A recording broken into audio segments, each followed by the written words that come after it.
Bosch's garden is a feverish theatre of visions, absurd, erotic, grotesque. But beneath the delirium there are deeper ideas. Some of his scenes feel almost philosophical, even if they come wrapped in feathers, fruit, and flesh. As a visual artist, I often begin with form and colour following my intuition.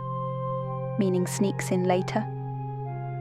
This ceramic scene, drawn from the central panel of Bosch's triptych, might seem at first to echo the usual themes like sensuality, temptation, the world between sin and flood, a lush, surreal anti-Eden. But once I gave it 3 dimensions, something else appeared.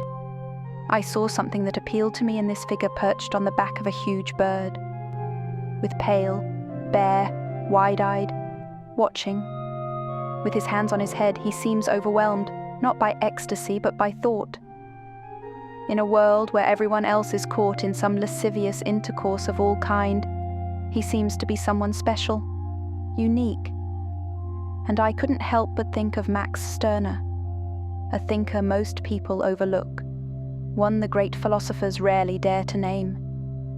His book, Der Einzige und sein Eigentum, written 3 centuries after Bosch, contains one of the most radical rejections of abstraction in modern thought. Stirner gazes into the abyss and holds it even when the abyss looks back. Funny that even those most shaken by his vision couldn't bring themselves to speak his name. In the German ideology, Marx and Engels devote over 300 pages to attacking Saint Max, mocking and dissecting, but never truly naming or facing him, as if the intensity of his vision could only be answered with avoidance. Stirner refused every system, every moral law, every collective ideal. All are spooks. Only the unique individual, der Einzige, truly exists. All else, God, truth, morality, history, is a fiction seeking to possess the unpossessable. Perhaps what makes this figure compelling is the paradox he embodies. While Stirner's unique one proclaims freedom from all external constraints, our figure shows the true cost of such awareness, a kind of existential vertigo. His hands-to-head posture suggests not just observation but overwhelm. He has achieved the separation Stirner advocated, yet remains perched precariously above the world of desire and connection he can no longer authentically join. The bird becomes both his throne and his isolation, elevating him while keeping him apart. In giving 3-dimensional form to this tension, the sculpture asks, is radical self-ownership liberation, or another form of confinement?